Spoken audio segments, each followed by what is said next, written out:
현장에서는 뭘 더 알아야 되고 실은 좀 노하우나 꿀팁이나 이런 것들이 좀 있었으면은 좋겠다. 그런 것들 좀 알려줬으면 좋겠다라는 취지 때문에 이 컨텐츠를 제작을 한 건데 그러면은 과연 감독님은 초보 때 현장에서 뭐 에피소드라든지 이거는 지금은 내가 좀 되게 상식적으로 아는데 그때는 좀 미처 몰랐던 부분이라든지 혹시 그런 부분이 있으셨을까요? 그냥 그런 뭐 실수라거나 그렇죠, 실수죠. 그런 것들은 사실 잘 많이 없었던 것 같아요. 네. 왜냐하면 성격 자체가 만약에 이 부분에서 실수가 나올 것 네. 같고 부족한 게 나올 것 같다. 이러면 저는 네. 그 차선책을 항상 계획을 해두고 근데 그게 첫 입봉할 때부터 그랬기 때문에 네. 그런 것들은 많이 없었고요.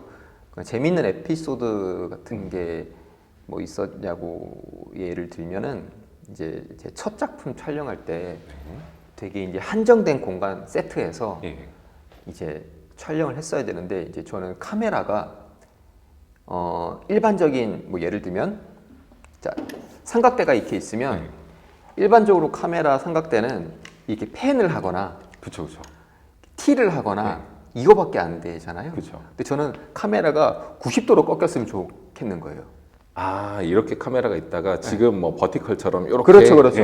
근데 그때 당시에는 그런 장비가 없었거든요. 그래서 이제 렌탈샵에다가 알아보니까 그런 장비가 있대요. 근데 하루 빌리는데 100만 원이 넘는다는 거예요.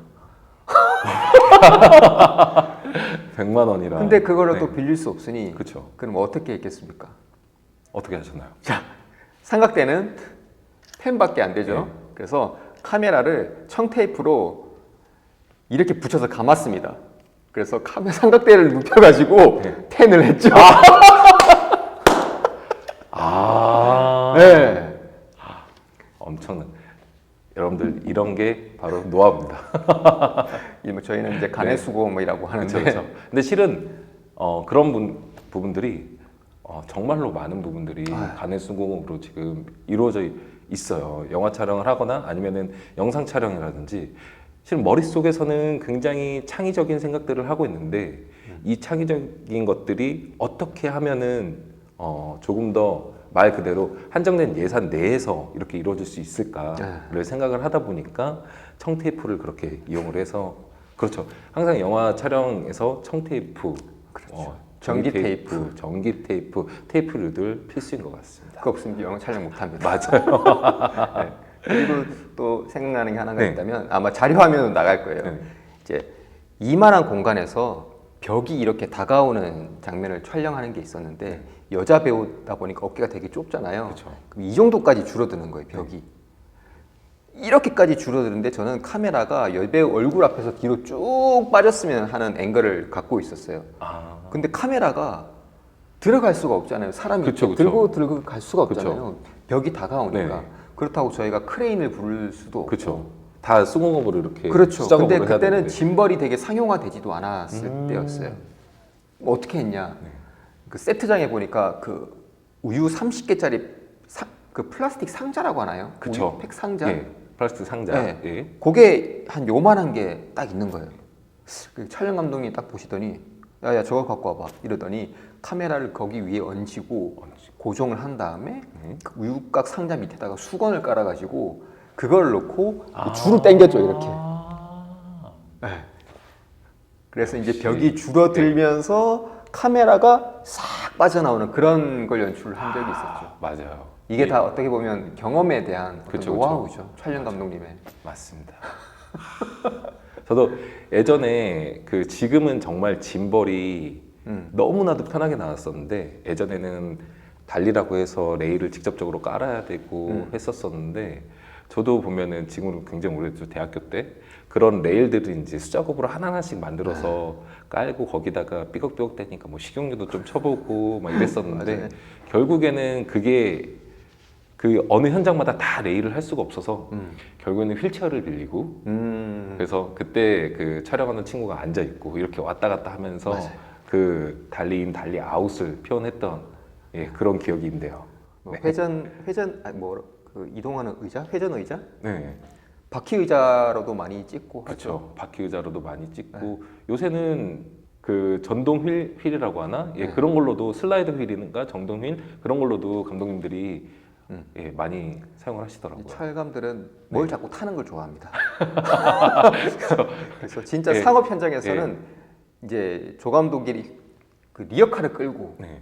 감독님이 리어카 뒤에 앉아가지고 아. 왜냐면은 차 같은 거나 네. 이런 거 하면은 오디오 소리에 NG가 네. 들어갈 수 있기 때문에 막 그쵸, 리어카를 탄다든지 맞아요. 전기 오토바이 뒤에 네. 탄다든지 예. 이런 간의 수공업들을 많이 했죠. 아, 맞습니다. 맞습니다. 이런 게 꿀팁인 것 같습니다. 여러분들도 뭔가 조그마한 환경에서는 예산이 정해져 있잖아요. 그러면은 하나하나씩 그런 것들을 좀 만들어가는 재미도 있고 실은 막상 그 현장에서는 재미는 아닐지는 모르겠지만 머리가 엄청 막 쥐어 터지고 막 그런 현장일 수도 있긴 하겠지만 그래도 그런 것들을 좀 찾아가면서 지금에 있는 뭐 현장 선배님들은 그런 일들을 해오셨다.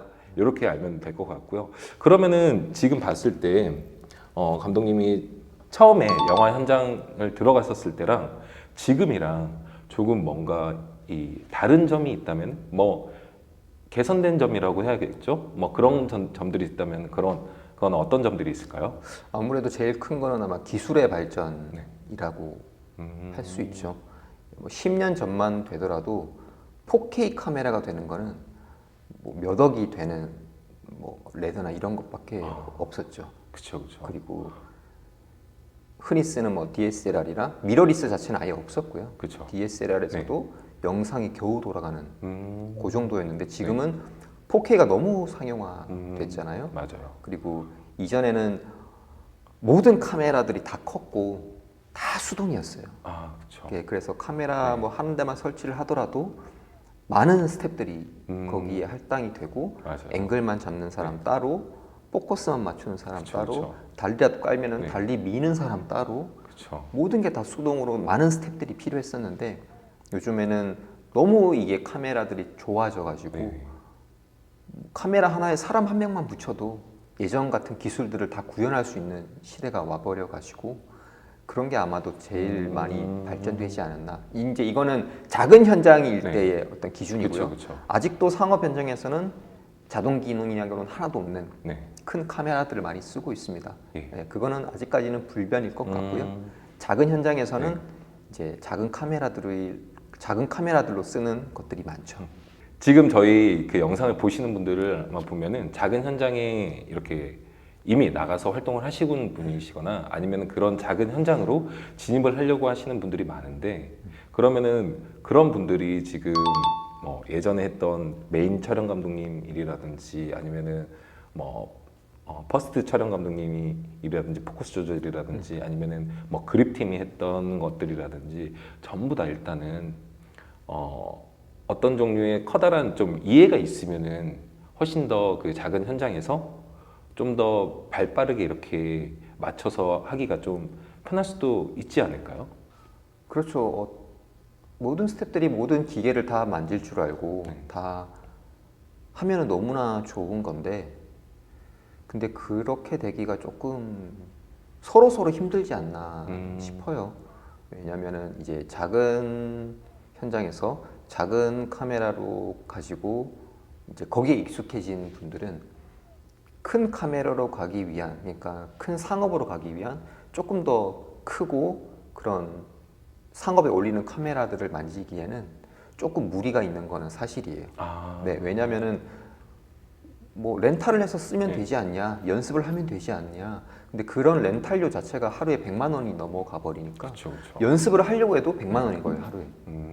그러면 그거를 직접 사야 되는데 그러기엔 또 너무 리스크가 크고 막 그런 문제들이 있고요. 그리고 일단은 이제 거기에 익숙해진 큰 카메라에 익숙해진 감독님들은 작은 카메라는 카메라로 생각을 안 합니다. 네. 또 그런 경우들이 그걸로 있군요. 찍을 수 네. 있겠어? 그걸로 돼?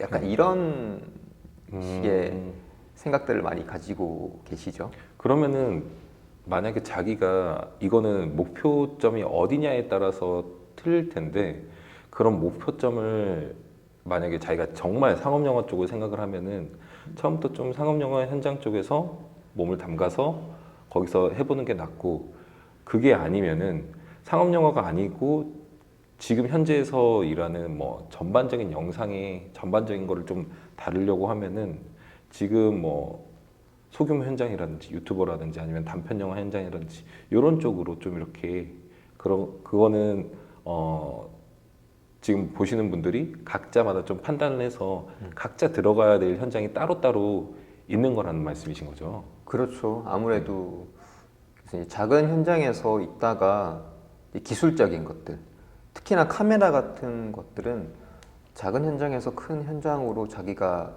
카메라 감독으로 가기에는 되게 큰 무리가 있죠. 그런 카메라들을 정말 자유자재로 움직이지 않는 이상에, 가지고 있지 않는 이상에. 네, 그러면은 아예 밑에 막내부터 시작을 해가지고 나는 촬영 감독이 되겠다. 이러면은 아예 어린 친구들은 바로 올라갈 수 있는 그런 상업적 촬영팀으로 가는 게 어떻게 보면은 차근차근 밟아가는 단계라고 생각할 수도 있어요. 근데 그것도 약간 케이스 바이 케이스인 게 위로 올라가지 못하고 그만두는 친구들이 너무 많죠. 왜냐하면 너무 처음에는 카메라 잡지도 못해요. 네, 그렇죠. 카메라 근처도 못 가고 그냥 뭐 레일 깔면은 달리 깔면은 거기 밑에 이제 수평 조절하고 깍지나 깔고 맞아요. 강목 끼우고 이런 것만 하다가 네. 끝나는 그쵸. 친구들도 많기 네. 때문에 그리고 그거 하나씩 올라가는 게 너무 오래 걸리고 고달프고 힘들고 돈이 안 되는 걸 알기 때문에 네. 근데 그렇다고 그거를 인고의 시간을 다 견뎌냈을 때 올라갈 수 있다는 보장도 없고 예전에는 시간이 지나고 기술이 더 발달하면은 다른 직업처럼 훨씬 더 세분화가 돼서 전문화가 될 줄 알았는데 네. 이게 반대였어요. 기술이 발전함으로 인해서 필요 없게 되는 인원들이 생기는 거죠. 지금이야 그립팀이 다 필요 있고 포커스 뷰러가 다 있겠지만 몇 년 뒤에는 포커스 뷰러가 필요 없어질 수도 있어요. 그렇죠. 네. 그래서 제가 그 워크숍을 처음 들었을 때만 해도 계셨던 뭐 촬영 감독님들이나 다른 감독님들이 자리가 없어져가지고 설 곳이 없어서 네. 은퇴를 하신 분들도 저는 많이 봤어요. 그렇군요. 그런 점은 좀, 그러니까 이게 봤을 때 현재 촬영 쪽에 대해서 좀 더 말씀을 해주셨는데 촬영 쪽인 부분은 어쩔 수 없이 내가 그냥 뭐 몸으로 하는 부분이 아니라 우리가 카메라라든지 렌즈라든지 그런 장비들이 있는데 그 장비들이 완전히 하이 영상인 상업적인 영상이랑 일반적인 영상이랑 실은 저희가 이렇게 콘텐츠를 제작하고 있는 이런 영상들이랑 다르기 때문에 그런 부분들은 여러분들이 보시고 좀 판단을 하셔가지고 그런 부분들을 좀 이렇게 자기가 맨 마지막에 지향하는 점이 어떤 부분인지에 따라서 그런 현장들을 좀 골라서 들어가시는 거를 추천을 해드리도록 하겠습니다.